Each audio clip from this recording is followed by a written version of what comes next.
آج کی ویڈیو دنیا کے ان 5 مشہور شہروں کے بارے میں ہے جو اپنی تاریخی، ثقافتی اور منفرد حیثیت برقرار رکھتے ہوئے اب تک خطہ زمین پر موجود ہیں۔ سب سے پہلے بات کر لیتے ہیں جیریکو کی، جو فلسطین میں ہے، جسے اکثر کھجوروں کا شہر بھی کہا جاتا ہے۔ یہ گہری تاریخی اہمیت کا حامل شہر ہے جو رہائشی اعتبار سے بھی حیرت انگیز طور پر طویل تاریخ رکھتا ہے۔ یہ دریائے اردن اور نخلستان کے قریب واقع ہے۔ اس کی زرخیز زمین نے ابتدائی آبادکاروں کو اپنی طرف متوجہ کیا جو زراعت کے پیشے سے منسلک تھے، اس لیے جیریکو کی ترقی کی بنیاد رکھی اور یہ تجارتی اعتبار سے ایک ایسا مقام بن گیا جس کی وجہ سے صدیوں میں مختلف تہذیبیں آپس میں ملتی رہیں۔ جیریکو شہر تاریخ کی ایک متحرک ٹیپسٹری کے طور پر ابھرتا ہے جس میں ایک حیران کن ٹائم لائن پھیلی ہوئی ہے۔ جیریکو کا ماضی انسانی آبادکاری اور ثقافت کے آغاز کی ایک دلکش جھلک پیش کرتا ہے۔ ناظرین، جیسے جیسے ہزاروں سال گزرتے گئے جیریکو کی اہمیت بڑھتی گئی۔ اس میں آباد کمیونٹیز کاشتکاری اور تجارت میں مصروف ہیں اور یہاں کے قدرتی وسائل سے فائدہ اٹھا رہی ہیں۔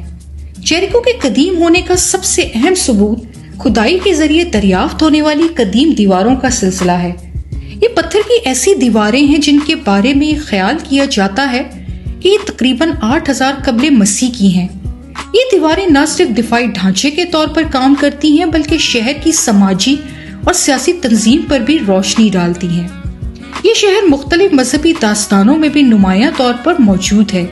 جوشوا کی بائبل کی کہانی اور جیریکو کی جنگ، فتنے کا پہاڑ۔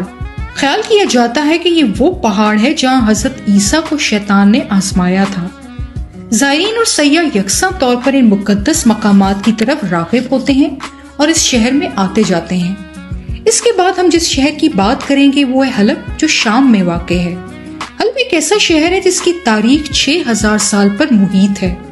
تجارتی راستوں کے سنگم پر واقع حلب شہر کی تاریخ مختلف ثقافتوں اور تہذیبوں کے دھاگوں سے بنی ہوئی ایک بھرپور ٹیپسٹری ہے۔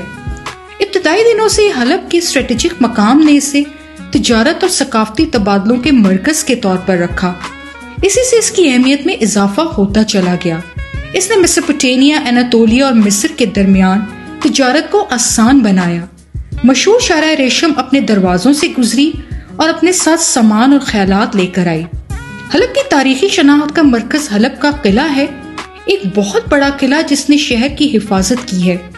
یہ مختلف سلطنتوں کے عروج و زوال کی گواہی بھی دیتا ہے۔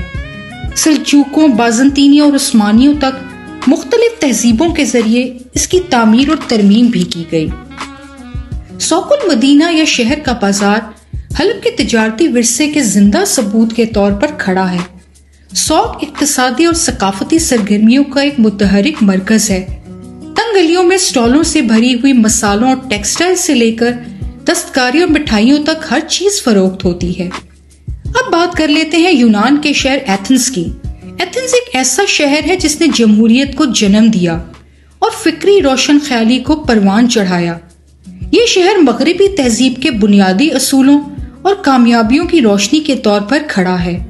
ایتھنز کا سنہری دور 5ویں صدی سے 14ویں صدی تک پھیلا ہوا ہے۔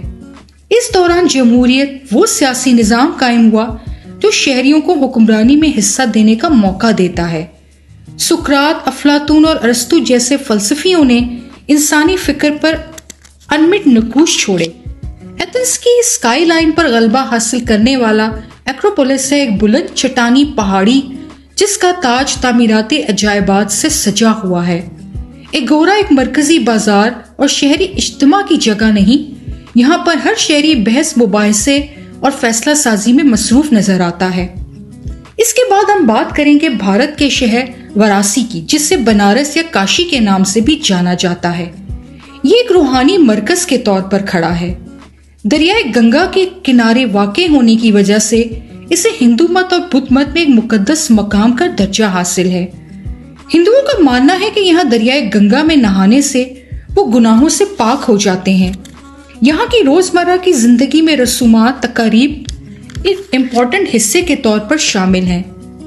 یہ شہر صدیوں سے علم اور فنون کا مرکز رہا۔